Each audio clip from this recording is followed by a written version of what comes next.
Hi there guys, welcome to Boxpred. I just want to put this video out there to give you my thoughts on Amir going up against Devon Alexander. The fight's happening tonight or in the early hours of tomorrow morning, depending on where you are in the world. And the fight's for the WBC Silver Welterweight title. Okay, let's start off with a little analogy. Let's talk about football, or as some of you may call it, soccer. It's my opinion, although I do believe it to be a fact, if you know anything about the game of football, that you, in order to have a successful team, need to build your foundation on a solid defence. You need a solid goalkeeper and a back four before you even think about looking at the rest of the team. An example of this is Liverpool Football Club from last season.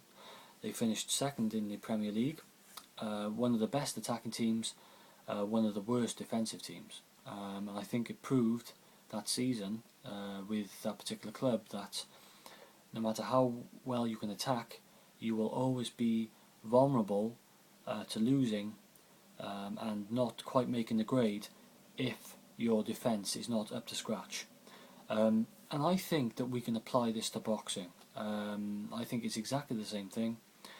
Your foundation, your bedrock should be in a solid defence, and I think that once you get that sorted, then you can start thinking about attack. Now, I'm not here to say attack is not important. You can't win or be competitive without a good offence. There is a balance needed, let me make that quite clear.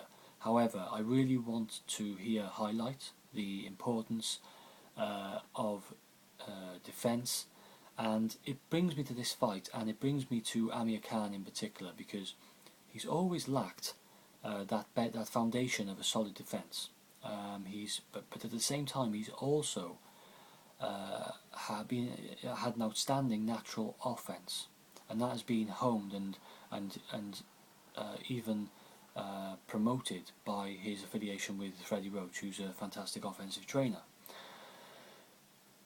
Nevertheless, when Amir Khan goes in the ring, he's the Liverpool Football Club. Okay, he's Liverpool, who are vulnerable, who he goes in the ring with guys, top guys, and he beats them, and then the next fight he'll go in with someone who he should beat, and he loses, he gets knocked out.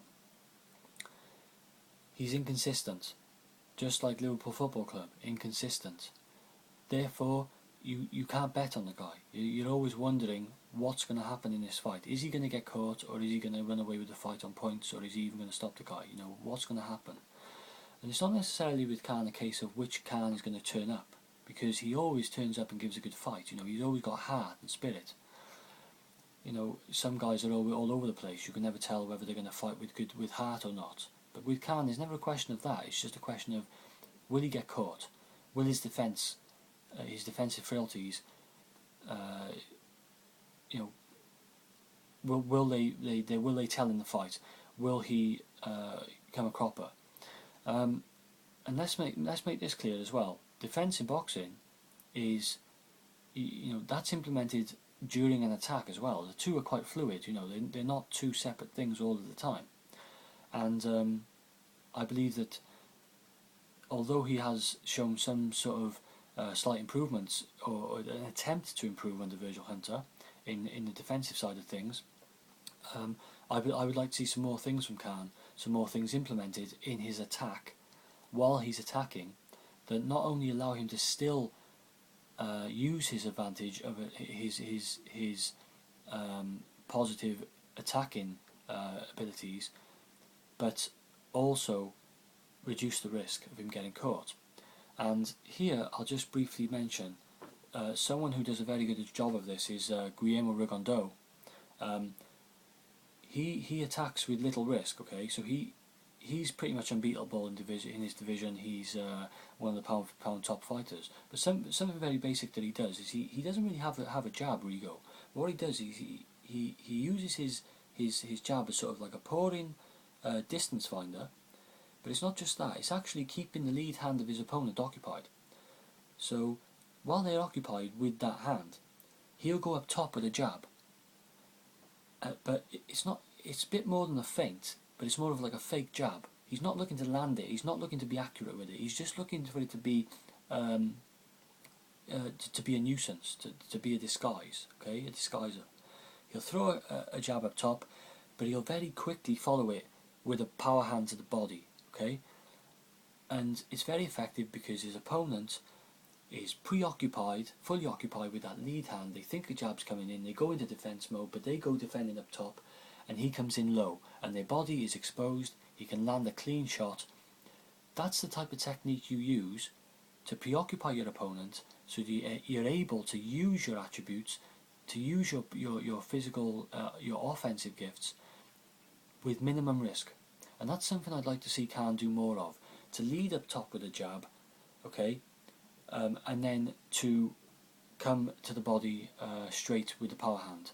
And that's just a very basic example, but there are ways you can implement it for the use of combination work, that type of thing, okay?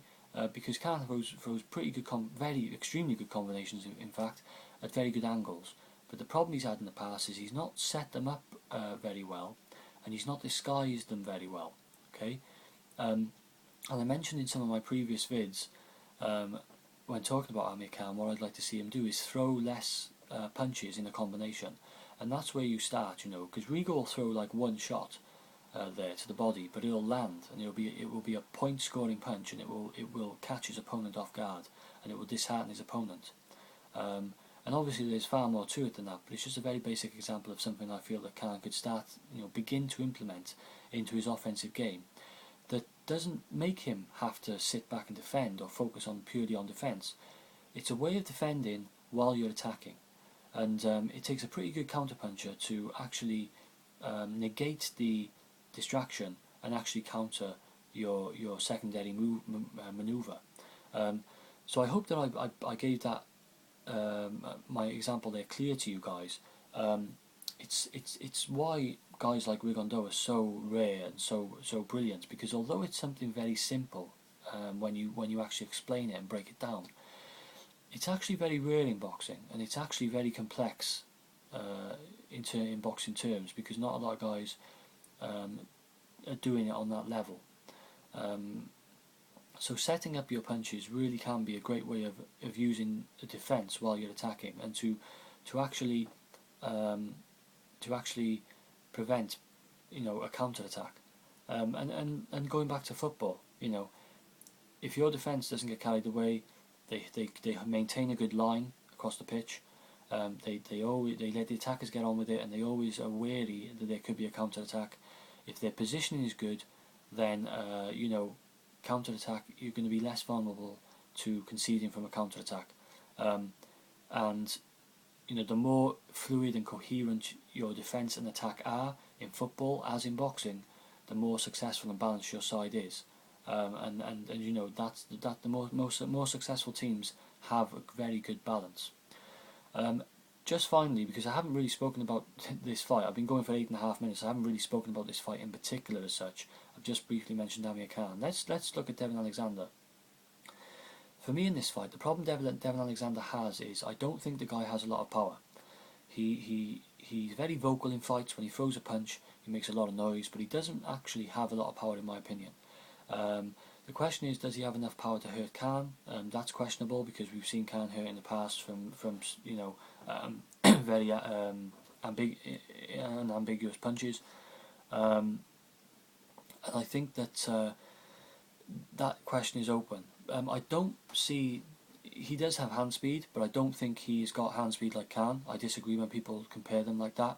I think that Khan is more powerful, and I think that Khan throws a better range of angled punches. I think he's more gifted in attack. Alexander, I don't think he quite has the heart of Khan, although that is obviously something he could prove in the fight. I do feel that his main punch is his uppercut. He loves an uppercut ever since he stopped Urango with it. But if you really look at it, Urango's the last guy he really stopped. I mean, it took him 7 rounds to get rid of Lee Purdy, and even that was a corner stoppage on Darren Barker's behalf. Darren Barker actually stopped the fight. So really, power-wise, I'm not that concerned for Amir Khan, as long as he doesn't go walking onto a punch. But he has to watch for the uppercuts, because that's a good punch that Alexander has in his artillery. I think that Khan can fight this on the front foot. I think that he has the power in the fight. I really do. I'm expecting him to clearly have the power. Alexander, I think, is not that good at dictating distance, really. Although that may be because I've seen him in fights with guys that he's kind of dominating a bit, and he feels that he can fight up close. But I think in this fight, I'm fully expecting Amir Khan to win. I'm going for Amir Khan by decision, but I wouldn't be surprised if he actually gets to Alexander and stops him late on in the fight. I know Alexander's never been stopped, I believe, but I feel that Khan has the tools that he could stop him. I actually think that Khan is the better fighter in this, and I fully expect him to win the fight. But again, like I've mentioned, he's vulnerable, he's inconsistent. He's the type of guy that, he really needs to see more and more improvement as fights go on. But it's a fight that he should be winning, to be honest with you. I've never really rated Devon Alexander that highly. I can see that he's a good fighter, but he's certainly not one of the very best, in my opinion. I wouldn't put him up there anywhere near pound for pound lists. I think he's very beatable. I think like I said, lacks power. Although he looks like he's throwing a good jab and some good combination punching, I feel that they're a bit paper thin, and I think that you can walk through that type of stuff, and you can actually trade with him. I think once Khan finds out that he's actually able to trade with the guy, he's going to actually unload a couple of punches, and he should start to take over the fight. I don't see Alexander as the type of guy to walk Khan down, and that's where Khan's vulnerable, is against more aggressive guys who are more powerful than him, or not more powerful, but show him their power, and that like to dominate from the front foot. I think Alexander's pushed back a bit too easily, and I think that Khan could have a field day if he actually fights this on the front foot from the centre of the ring and dictates the pace of the fight. So I think that's all I want to mention, guys. It was a little bit different. I wasn't really focusing very specifically on the fight, but I feel that the analogy I used and the example I used perhaps give you something to think about, a few hours before the fight, in what to expect from Amir Khan and the type of thing, type of scenarios we're looking at. So thanks for sticking with me for 12.5 minutes, guys. I'm going to call it time there. Thanks for watching as always. This is Boxbred. I'm out.